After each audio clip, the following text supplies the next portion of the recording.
Hey everyone! For September, I thought instead of a watercolor or digital art process video, I would take the opportunity to do a calligraphy process instead. So here's how my $15 tier calligraphy cards get made. First, I have to make the cards. I take colored cardstock and cut it down to 3 inches by 5 inches.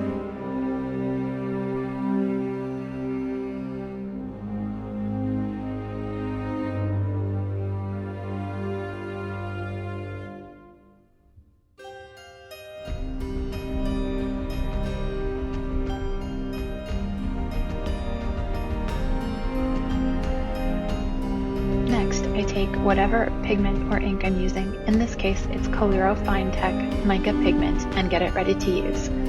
This is a new one I recently got called Stardust. I'm not sure if you can see it, but it's a very sparkly bright silver. In order to use it for calligraphy, it needs to be about the consistency of heavy cream. Since this is a new color, I want to test it out before I just dive straight into the calligraphy cards. Sorry about the weird focusing issues. I'm still figuring out how to maintain a consistent focus with this camera. As you can or maybe can't see, the pigment grains are too big and inconsistent to be really usable for calligraphy. It's very sparkly though. Instead, I'm pulling out my trusty Calligraphy gold and silver palette.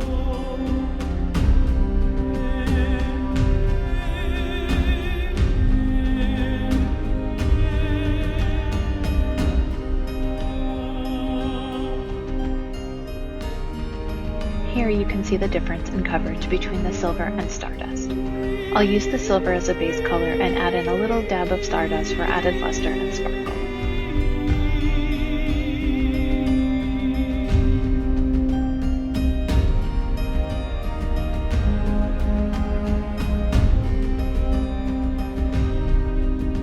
My least favorite thing, drawing lines.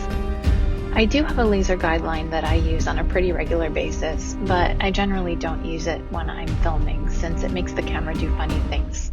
Bright red light tends to do that sort of thing. Oh yes, it's important to have quotes in order to be able to write calligraphy quote cards.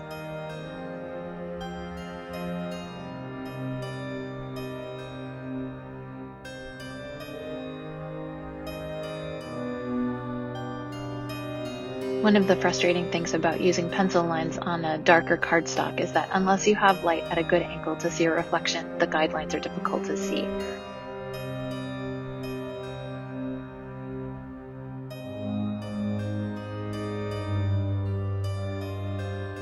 You may have noticed by now that calligraphy goes pretty slowly, at least if I want it to be neat. Believe it or not, this is at 2 times speed. Later on in this video, I'll show a clip of a card at regular speed. It's like watching a snail race, but it looks so pretty.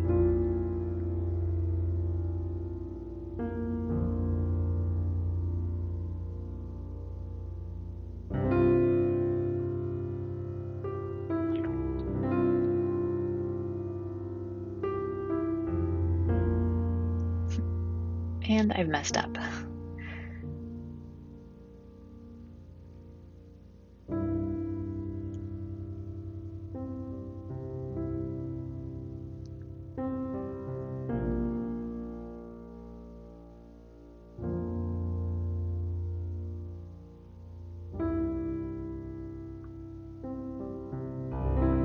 Here, I have wised up and grabbed some washi tape to hold the card steady while I write. And decided to grab my mistake card and practice some capital M's. They're not my most graceful letter.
still struggling to get the lighting situation correct. One of these days I will actually set up a good studio lighting.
This wooden card holder is a lifesaver and was purchased from a seller on Etsy. I'm not a huge proponent of saying that more tools make you a better artist, but I do think that having proper tools makes the process easier. Good brushes, good nibs, good paper, good paints. None of these things increase your skill level, but not fighting with bad materials makes it easier to concentrate on skill acquisition.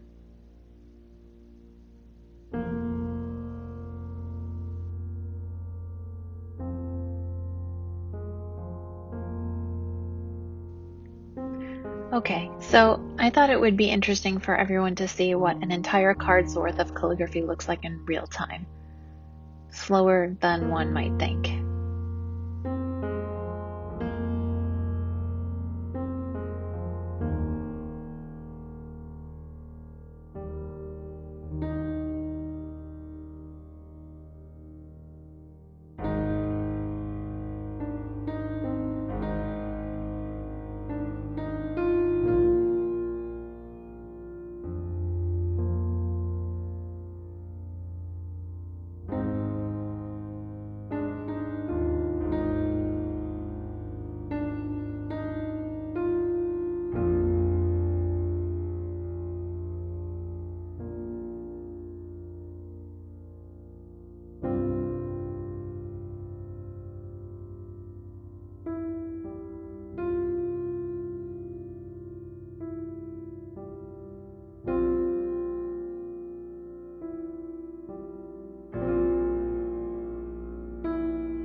Now comes all of the thank you cards for Patreon support and envelope addressing.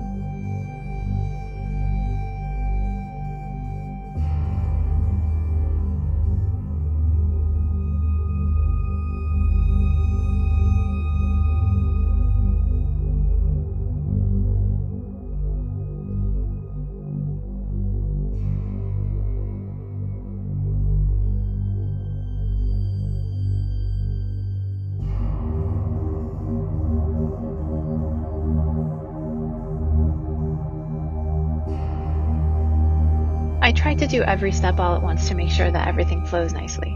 Oh, and the original art pieces for $35 tier members too. Can't forget them. Thanks for coming along with me. I hope this was a fun change of pace for everyone. Let me know what you think about these kind of calligraphy process videos and whether or not the voiceover works for you.